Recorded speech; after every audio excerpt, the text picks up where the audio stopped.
Do you want to know of a game with the most horrible checkpointing system ever? No One Lives Forever. I actually own the PC games, the first and the second. I've yet to play them, but they're supposedly a lot better than this, and I probably would believe them, because this has one of the most broken save systems I've seen in a while. Okay, in a game like Red Faction for the PS2, when you save, like most PS2 games, it has a save state, meaning everything resumes where it leaves off. Okay, not this one. This one makes you think you're saving your progress, but it's actually checkpoint data, and very poorly placed checkpoints as well, because there's like literally the first mission I cannot get past, because you enter a room, okay, you snipe all these people trying to protect some guy down below, it's all very exciting, then you go off to protect him again, like by crossing the building, and it's like, oh no, look, there's a target, shoot him, boom, and he's dead before you even knew what happened, and then when you try to retry, it does the beginning of the mission all over again. So, yeah, I'm gonna put that just down to crap conversion. I mean, if Red Faction on PS2 can do that better, then, you know, there's just no excuse, honestly. So that's just, you know, bad. What else is there? Persona 4. And yes, I did use the soundtrack disc to this in Mina Evil, as well as Solitaire up there. Yes, a very nice soundtrack it is. And again, I'm not very good at these sorts of RPGs, but at least you can see the enemies. The thing I suck at are the bosses, really, because they will kick your ass instantly. But yeah, this is the only Persona game I own and have played, but I'm enjoying it quite a lot so far. I would get the Vita version, because I hear it has more stuff and then some improvements, but I don't own a PS Vita, because there are no blue cases down there, because, well, I've already like several hours into this, so I don't want to restart, and also because the Vita is pretty bloody expensive, actually. I mean, I think you can get like a pre-owned one for about £80, but that's still quite a lot for a system that mostly has visual novels, and I quite like visual novels, but it's just the cost and all that sort of thing. But I will buy one at some point for things like Uncharted and Gravity Rush and all that sort of thing. Those look fun, but I don't want to get them just yet, really. You know, I'll wait until at least a price drop. Rizz. Yeah, lucky find for this one. It was in CEX. Sorry, I just coughed a little there. Yeah, now this was surprisingly cheap, actually, considering one shop it was £7 and another shop it was £18. So I was like, wow, why the price difference? Yeah, same game essentially.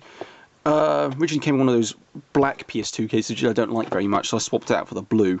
And yeah, every spine over here looks exactly the same, whereas in the US they at least have different art, much like the PS3 cases, so yeah, it makes it look a little dull. Another reason I don't really collect a lot for it, but yeah, it's the same game.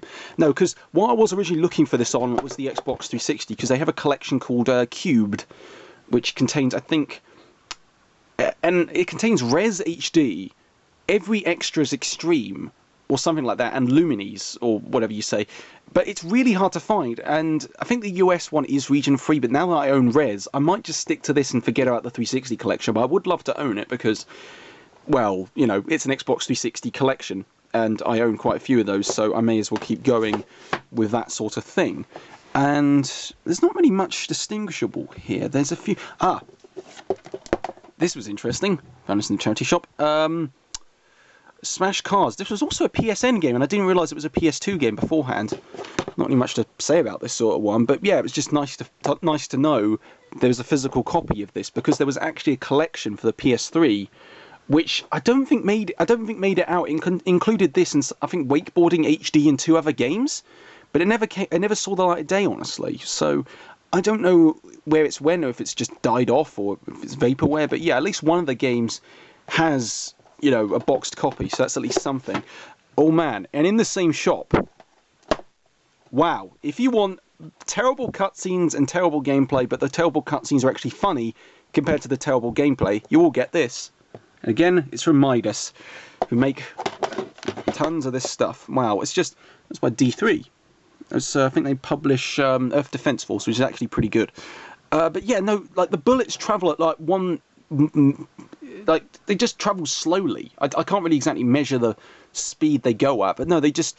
It's nothing like an arcade shooting game, because you have the exact amount of bullets for the exact targets. Okay, that makes sense, I guess, because, you know, you want it to be challenging.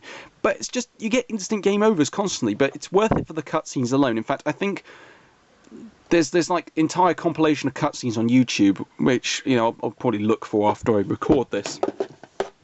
So that's at least something. And the cover's really misleading because it's actually a Japanese game, so they just try to make it look hardcore and kind of funky. And I think the Sniper one was on PS1, so that would make sense for the title. In terms of a good Japanese game, SOS: The Final Escape. It's actually probably the best PS2 game I've actually played, to be honest. And that's saying something, because when I got this, it was really cheap, like £3. And when I last went and I saw another copy, it was £8. So it kind of jumped up a bit. Maybe it's because it's becoming slightly valuable. No, it's kind of like a weird prototype of The Last of Us, for some reason. Yeah, you kind of go around, you pick up objects and stuff. I mean, it's not nearly as in-depth or so, but it's just kind of impressive for such a not well-known PS2 title. And yeah, I need to finish this one because it's actually really good. I like these sorts of games where they push the hardware and they don't, and it just looks effortless compared to games like Mr. Bean over there, which just make the PS2 look like crap. Can't really think of much else there was. Oh yes, what's this thing? Oh, Yakuza. Yakuza. I like Yakuza, but I've yet to finish any of them. In fact, one thing I would buy... Ooh, glare there, and you can see my reflection. Hooray. No, I would actually buy the Wii U version of 1 and 2, but unfortunately it's Japan only, and since the Wii U is region locked, I'm kind of out of luck. But hey, at least I own the PS2 game, so at least I can play them subtitled or in English. I think this one was English dubbed, and then the rest of them were just kind of subtitled off that, which I don't mind. As long as I can read the in-game text, it's fine.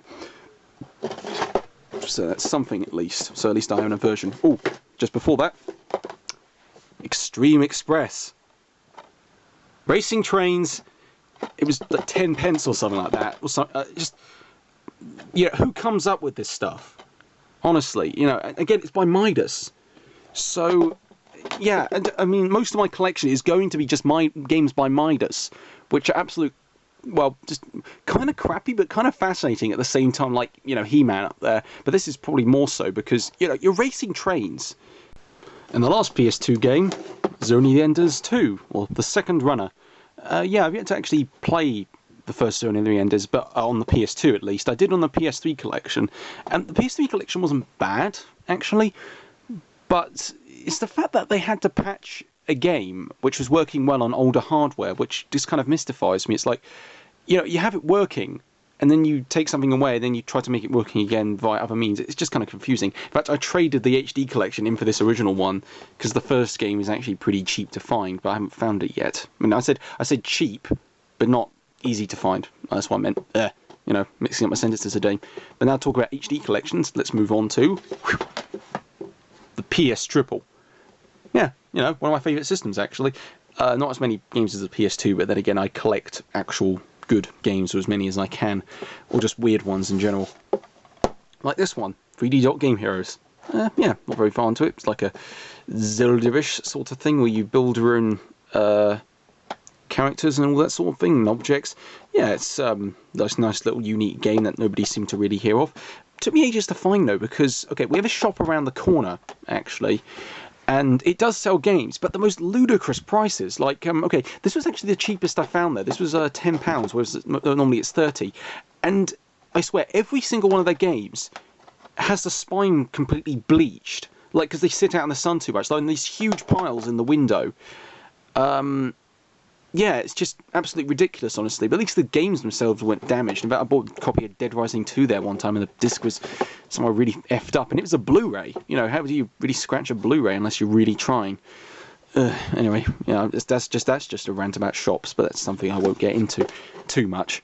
Alice Madness Returns. I just finished this and the first Alice.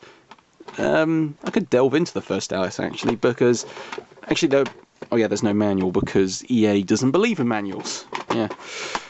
But yeah, no, the funny thing with this one is, okay, on the front there was like a little sticker saying, includes the original Alice in HD. It kind of really doesn't. It includes a code, but it's not on the disc. You know, kind of false advertising there, because I say this because I wouldn't be so mad if it were a code, because Dead Space 2 included a bonus game on the disc. And it was Dead Space Extraction, which was the Wii game, the Wii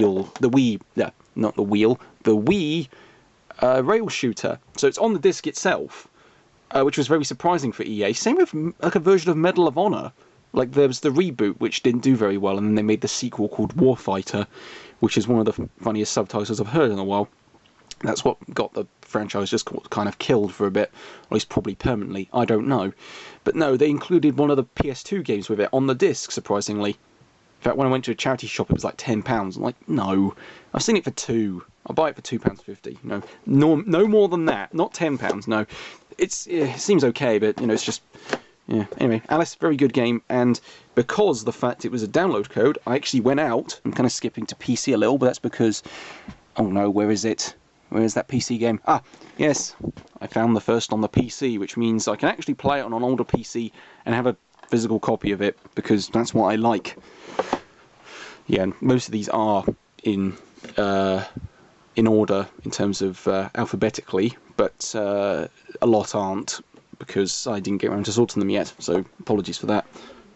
Where's a good one? Oh yeah, it's Batman. Oh, Game of the Year edition of Arkham City, which is slightly overloaded. I am looking for the Wii U version of Origins, which I think is getting a complete edition, but I've only found the German cover so far, so it might be a few months off. But yeah, I know Cold Cold Heart seems interesting, but that's about it. I wouldn't dare download that separately because it would take a toll on my hard drive. So yeah, I bought this. Yeah, no, very good. Contains everything, because I used to have like a steel tin of it before, and things like Catwoman were surprisingly DLC codes, which I didn't quite understand. I mean, okay, maybe people don't want to play as Catwoman, but the fact that they sold it early, it's just kind of, you know, money grabbing essentially. I know these are game companies at the end of the day and they have to get money, but surely they could have worked something out better. But at least they release these eventually because they do so well, so at least you get everything in one nice little box. So that's something. And I'll get the Wii U version at a later date. Speaking of that, Bioshock.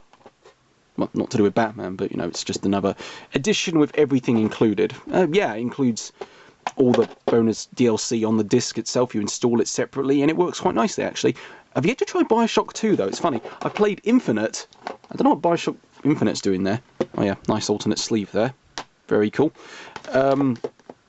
No, in fact, I think the American version of Bioshock Infinite actually came with #1, which is a nice tie-in there. But no, this one comes with that and all the DLC, and 2 all the DLC. I've yet to play 2. I've played Bioshock 1, Bioshock Infinite, but not Bioshock 2. So I will get round to that and play Minerva's Den, which is included, which I heard was quite good as well. See, Castlevania Lords of Shadow, just finished that. That was pretty good, actually. The ending was super weird, and I tried the demo for Lords of Shadow 2. That's a major improvement in terms of controls, because before you had a fixed camera and it could get sort of awkward at times, so at least in the sequel they addressed that. So looking forward to playing that. Child of Eden, which used to be a Kinect game. Darksiders 1, yet to finish. Demon Souls, American version, which was a bit cheaper in the same shop as the UK version. I don't really know. Anyway, Dead to Rights Retribution, this surprised me because this was pretty fun. I wasn't expecting to get it on PS3 though, because a lot of games which are just kind of actiony and you kind of play through once and then just kind of, you know, hold aside because they're super cheap. And I'd get on the 360 because I don't know why. It's just something about the 360 with its chunky controller on action games. I don't know, the two seem to go hand in hand, but they're pretty good on the PS3 as well. Depends on what the game is exactly. But yeah, this was in an offer. I bought it. Yeah, pretty good game actually. Let me delve into the HD collections. Devil May Cry. And this is available in the UK, but I bought it from the US because it was, again, cheaper. And it's the same exact thing. And again, no manual inside. But again, this is Capcom. So, yeah, I've yet to beat any of these. And Devil May Cry 4, which was surprisingly cheap. Dishonored, Game of the Year edition. Yeah, I know this is probably better on PC, but, you know, my PC can't even run a Potato. Or Sniper Elite V2, actually, which I got for free. But there's actually a Wii U version of Sniper Elite V2. Gonna buy that, actually. Doesn't include the Hitler DLC, which is slightly disappointing, but I'll still buy it because I just like weird things. Again, includes everything, and yeah, install it and it's all good and such. Oh yeah, DuckTales. Woo! Do, do, do, do, do, do. Yeah, I just realised I moved the camera down while I was doing that. There's the dance again. Anyway, yeah, this is the physical disc version, because they did a version before which just sounded so pathetic I couldn't believe they actually did it, but then again, it's Capcom. I'm not saying they all do bad games, but, you know, for the most part, they do make some very silly decisions. Now with this, they did like a version before where it was the box, but with a download code inside and a little crappy pin that you got or something like that. Just no, if you're going to put it in a box, put it on a disc, as you'll see later with some of my PC games. Alan Wake, anyway. FK in the coffee. That will make no sense to people who haven't played this game, but yes, incredibly good. The reason I own the PS3 one is because, well, I always like director's cuts version of stuff, and also because I tend to use my PS3 more than I do my 360. Yeah, I like Deadly Premonition on on the 360. PS3 one's pretty good.